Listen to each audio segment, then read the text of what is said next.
Welcome to America Now. I'm Don Brown.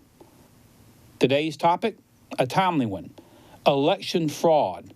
Socialist dynamite for destroying the republic.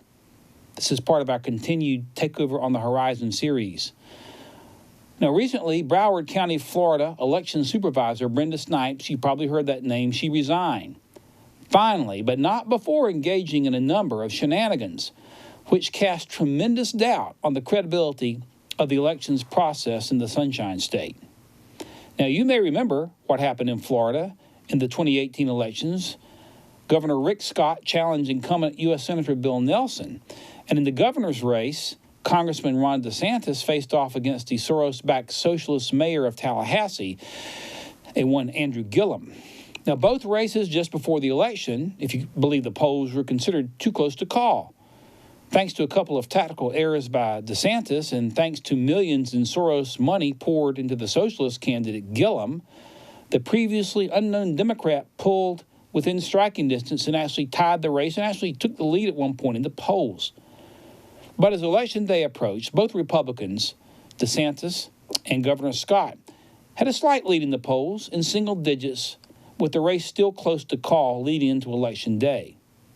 Late in the night on Election Day, both Scott and DeSantis appeared to have won outright. On election night, Gillum actually conceded the race to Congressman DeSantis.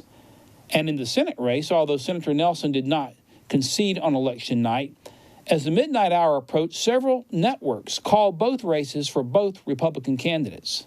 Well then, in the days that followed, all of a sudden, it was magic. Just out of thin air, a number of previously unaccounted for ballots began to appear, out of the blue. Not out of the red, out of the blue. Just like that. Now, take a look at this video that was filmed of Broward County election officials on election night, mysteriously moving ballots around in and out of a van in violation of all election law and election rules. I know it's dark and it's hard to see. I think like two ladies just walked up there with the provisional ballots, walking back into the precinct, and a bag of the paper ballots. And I said to them, I go, what, you just can carry those around? And they said, no, the truck left them. But the truck's right here, so I'm not real sure what's going on here, but I don't think it's right.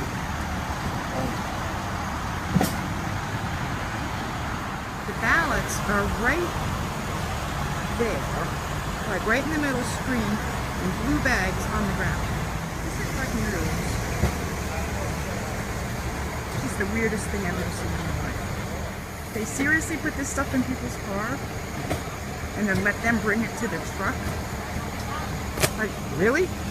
Look, this lady is bringing ballots out of her car. Like, bringing ballots out of her car from apparently this building. I don't know. I'm not real sure what's going on here.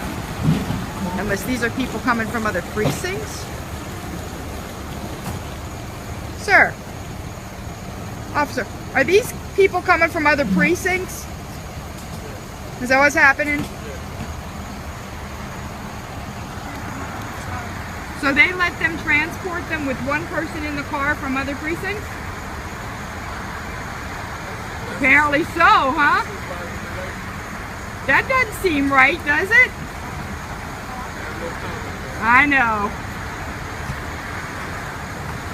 But you know it doesn't. So apparently Broward County allows people to drive from other precincts by themselves. There's people with just one person in the car here. And they let them just drive over with the ballots. If you noted that the 42-second mark of that video, we see what appeared to be ballots in blue bags lying on the asphalt in the parking lot. And then, if you noted about the 1 minute of that video, a car pulls up behind the van and a lady starts actually taking bundles of ballots out of the car. It's like Santa Claus showing up in October or November, I suppose. That is exactly what is happening here, it looks like. We don't know exactly what's going on, but it appears that people are simply driving up to a precinct right there in Broward County with ballots in their car. Now, as this was happening, just as it appeared that the Republican candidates were about to win, we see this video of ballots magically appearing right there on election night. Extra ballots, it would appear.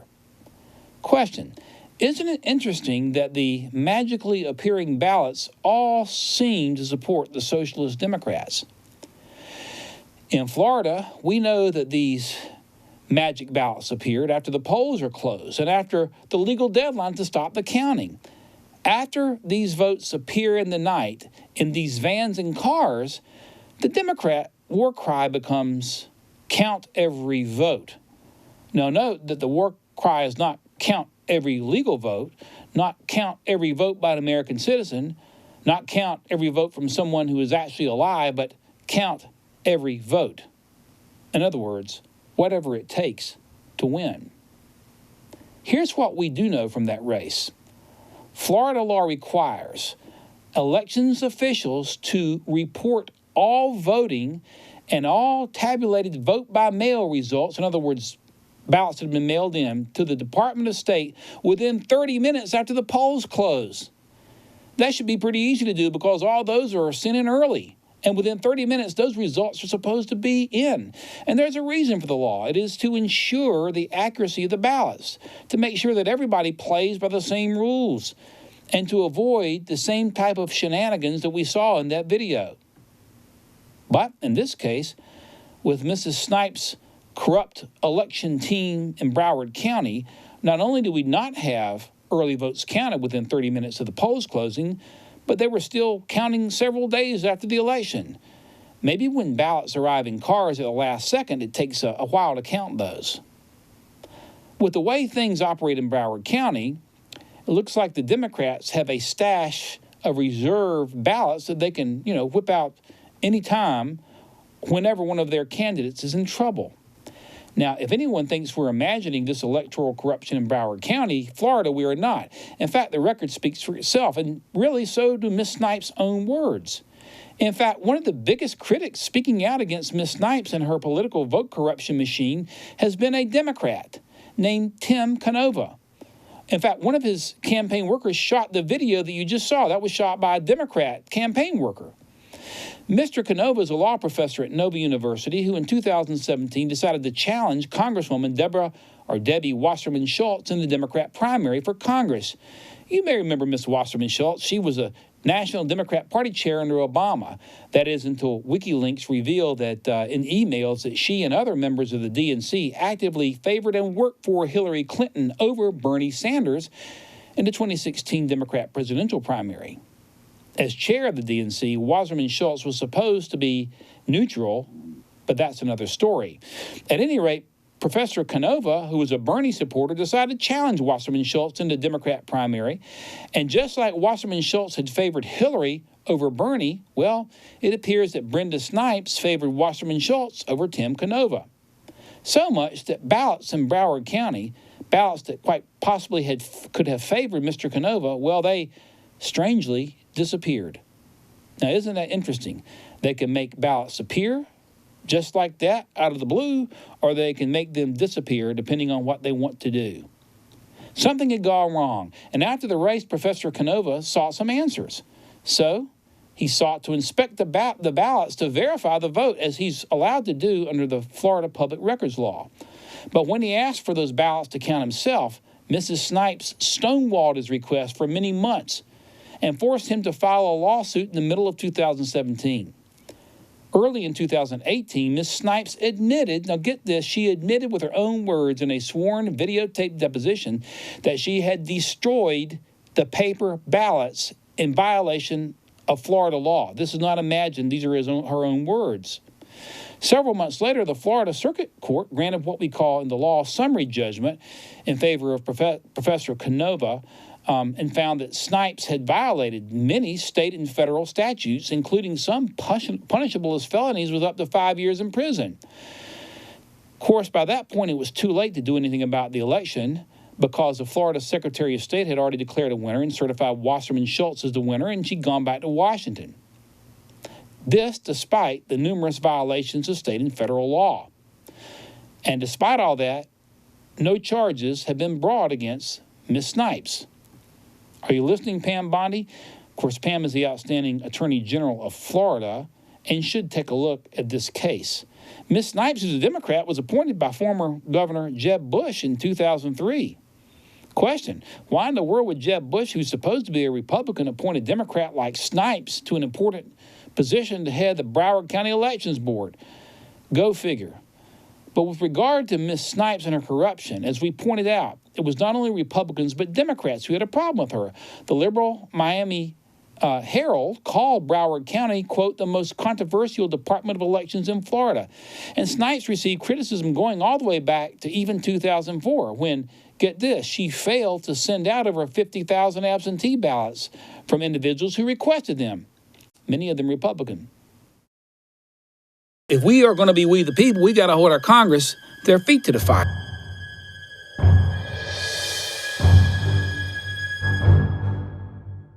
All of those people in Congress work for us, not the other way around. Well, we have to have the courage to speak truth and to understand we're going to get ridiculed. Our Constitution was put together and designed as a device that limits the power of government. We're not going to lose this great republic that we were entrusted with, and that so many paid such a price to preserve. It will not be lost on our watch.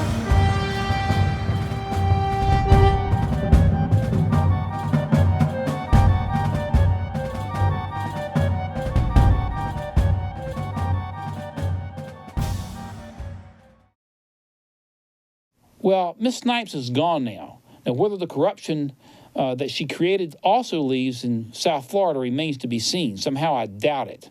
But here's what we must understand. The socialists are using cheating in the election process to try to destroy the Constitution.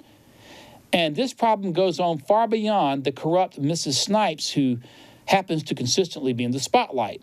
Many other cases of cheating have popped up around the country, and invariably, the cheating seems to favor the Democrat Party. For example, in 2016, just before the presidential election, a 21-year-old man, a college student, a James Madison University student, and a Democrat, of course, pleaded guilty to filing 18 voter registration applications which were phony in Harrisonburg, Virginia, according to prosecutors, federal prosecutors in the Western District of Virginia. Andrew Spiels was the kid's name of Harrisonburg, and he admitted to filing fraudulent registrations in August of 2016, just before the election, while working with Democrat-affiliated groups as a student at James Madison University. Of course, that was ahead of the 2016 elections. The fraud was discovered by local election officials who noticed that some of the applications that had been filed were from dead people. Get this, including the deceased father of a Rockingham County judge. Oops, you better be careful with your fraud. Spiels could have gotten 1 year in prison, but the bright-eyed and bushy-tailed young Democrat activist got off with a mere 100 days in jail. Now, in this case where Mr. Spiels got caught, as is most cases discovered in voter fraud, the cheating invariably is designed to help Democrats. Of course, one of the principal arguments made by the Democrat socialists against complaints of voter fraud is that there's no evidence of it or not much evidence of it and that it's not widespread. Their claims, however, do not match the facts.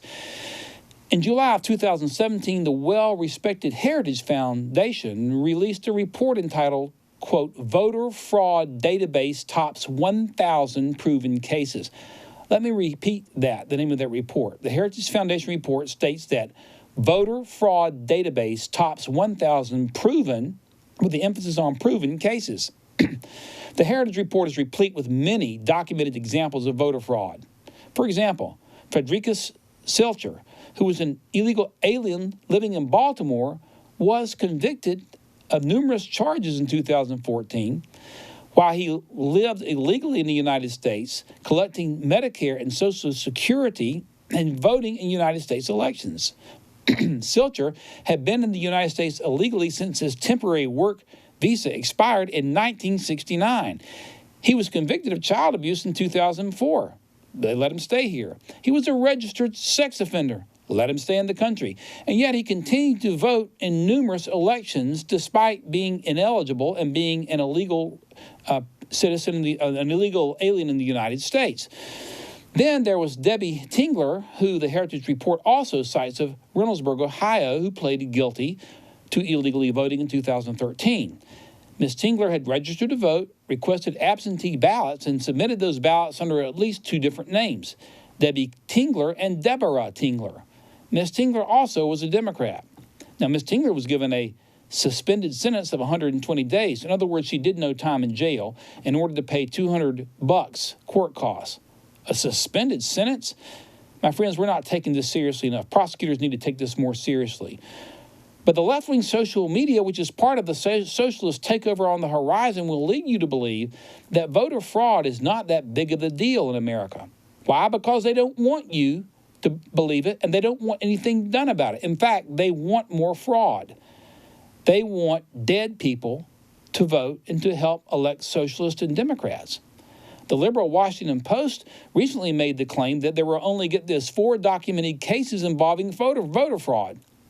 That claim is not only wrong, but it is virtually fraudulent. Now, of the 1,071 proven instances of voter fraud as published by the Heritage Foundation, 938 of those have resulted in criminal convictions. In other words, in nearly 1,000 cases, not 4 little cases that the Washington Post says, but in nearly 1,000 cases, prosecutors have proven guilt of voter fraud beyond a reasonable doubt in order to attain these convictions. The Washington Post claim of only 4 cases nationally is, frankly, false propaganda. Remember what we said about the left-wing media. Don't you believe it? In the state of Florida on Election Day, according to Breitbart, Florida Democrats allegedly asked voters to submit absentee ballots after Election Day, using a form that had been, doctored up a little bit to make it look as though voters were doing so within the legal deadline, with hopes that a judge would later allow the votes in the election. There is a nationwide movement to allow illegal aliens to vote, on the theory, of course, that illegal aliens will vote Democrat, and thus solidify the Socialist Democrat Party's power grab in attacking and destroying the Constitution and replacing it with a socialist dictatorship. Did you know, for example, that in the city of Chicago, illegal aliens have been allowed to vote? That's right, illegal aliens in Chicago have been allowed to vote for school board representatives since 1989. And of course, in the state of California, it is widely known that illegal aliens streaming in across the southern border have been voting with increasing regularity for years. That's why California has become a socialist dictatorship at this point. There is currently a movement afoot now, pushed by outgoing Governor Jerry Brown, to allow illegal aliens to get driver's licenses in California, which would allow illegal aliens to vote in California, since the driver's license is basically all you need to register to vote in California. Well, over 1,000 convictions already on the books. We have a problem on our hands when it comes to socialist cheating through the electoral process. Now, what could be done to stem this fraud, to curb this rampant cheating in the election process? Well, the first thing always is to pray. Pray that the fraud is exposed and it's stopped. Pray hard. Then take action. First, we must recognize the problem. One of the biggest problems we have, frankly, is this notion of motor voter. It sounds idyllic and it sounds nice that everyone can easily vote. But that's a problem, because expanding multiple opportunities for voters to go to the polls, either in person or by provisional ballot, on multiple days of early voting rather than Election Day, has expanded, frankly, the opportunity for fraud. We saw that in the Florida video just a moment ago. With provisional ballots, mail-in ballots, and ballots from here, and ballots from there, and ballots from everywhere, it becomes very easy for things to happen, like what we saw in the video, for cars and trucks to show up in the middle of the night with magic ballots appearing out of nowhere. Remember, the Constitution allows the direct election of members of the House of Representatives. And it also now allows direct elections of United States senators directly under the 17th Amendment. But the Constitution does not allow or permit multiple opportunities to vote on multiple election days in the same election. These multiple election opportunities only create chaos and leave the system more vulnerable to left-wing intruders. Then we must push our legislatures and our states to curb motor voter laws. We must ask them to reduce or eliminate early voting and to focus primarily on election day voting only. Now, second, you can become involved in watching precincts on Election Day, just like the Democrat lady in Florida who filmed that fishy scene with ballots appearing out of nowhere. Organize precinct watching teams with like-minded individuals to cover polls on Election Day in shifts if necessary to make it easier with your cameras and smartphones ready to record corruption. Then report that corruption. Third, support voter ID in your state if your state doesn't have it. My state, North Carolina, the legislature passed voter ID a few years ago, but a liberal Democrat judge struck it down. Imagine that. Then this past election, the people passed voter ID in a referendum. We want voter ID in North Carolina, but watch again for some leftist judge to strike it down. As we said, judicial tyranny is part of the takeover on the horizon. They want corruption to keep going in the election system. It's interesting that the leftists are okay with an ID to get on a plane, or they're okay with a driver's license to drive a car. In fact, they want to give those IDs to illegals in California, or they're okay with IDs to buy a gun, which they want to confiscate, take out of your homes. But when it comes to voting, well, they oppose it at all costs. Why? They want the corruption to keep going. Fourth, work to get people to the polls, but only work, now listen to this, to get conservatives to the polls who understand and will support the Constitution. Just getting anybody to the polls for some sort of feel-good declaration about high voter turnout is dangerous. Question, would we want a bunch of communists voting on Election Day? How about a bunch of Nazis voting? Would we want that? Of course not. Then why would we want socialists going to the polls who want to destroy the Constitution? You know, voting should not be like going to the drugstore or going to Walmart to buy a lollipop or a piece of candy. Encouraging somebody to go vote who has no clue about what he or she is doing or about the issues, or encouraging someone to go vote who is a liberal or a socialist, is like giving a drunk the keys to the car and encouraging him to, go for a joyride on the wrong side of the interstate on a Sunday afternoon. These so-called get out the vote campaigns, usually pushed by pop artists and Hollywood liberals, just go vote, and left-wing groups are about as dangerous to the republic as drinking a glass of sweet tea for lunch spiced up with a tablespoon of cyanide for good measure. An uninformed voter or a socialist voter is like cocaine. It's like a cocaine user playing Russian roulette with the republic. Better that they stay away from the polls. Remember, as we've said many times, the United States of America is not a democracy. The founders opposed democracies. We are a constitutional republic. That's not to say that voting isn't appropriate under certain circumstances. The Constitution actually requires it for the election of members of the House and the Senate. But then there are checks and balances. You can be part of that check and balance. Remember, a democracy out of control without reasonable checks and balances, even within the voting context, which we don't have in Florida and other states. A democracy can be used to destroy the republic if voting is not taken seriously, and if a cancerous corruption permeates the electoral process, as is happening all over the country even today. We need stiff laws enforced against voter fraud. 100 days in jail like the kid from JMU, or a suspended sentence like the lady from Ohio, well, that just won't cut the mustard and send the message this is serious. We'll be right back after this. Many of us have heard about the tragic killing of 4 Americans in the American Special Missions compound in Benghazi in 2012. And that indeed was a tragedy. Those Americans were not supported by American firepower, and they were left to lose their lives. I'm going to share with you a little bit about an even greater tragedy. And it's documented in my book, Call to Sign Extortion 17, The Shootdown of SEAL Team 6. The book, Extortion 17, talks about the shoot down of a U.S. helicopter in Afghanistan about 1 year before Benghazi, in which we lost 30 Americans. including 17 members of the vaunted SEAL Team 6, the same group that just 3 months earlier had killed Osama bin Laden. Now, Extortion 17 was a CH-47 Chinook helicopter. We were using those for special operations missions in Afghanistan at the time, and at 2:22 in the morning, we loaded 17 SEALs on that chopper for no good reason, flew them on a mission that should have been about 10 minutes. The chopper was flown into a Taliban hot zone and shot down. It was shot down even though we had an aircraft overhead that saw Taliban on the ground and tried to turn it down. Extortion 17 is the greatest cover-up probably in the history of the U.S. military. It is Benghazi on steroids. I hope that you'll get a copy of the book and read it and join in my effort to try to get a meaningful congressional investigation so that we know what really happened to these guys. Thank you so much.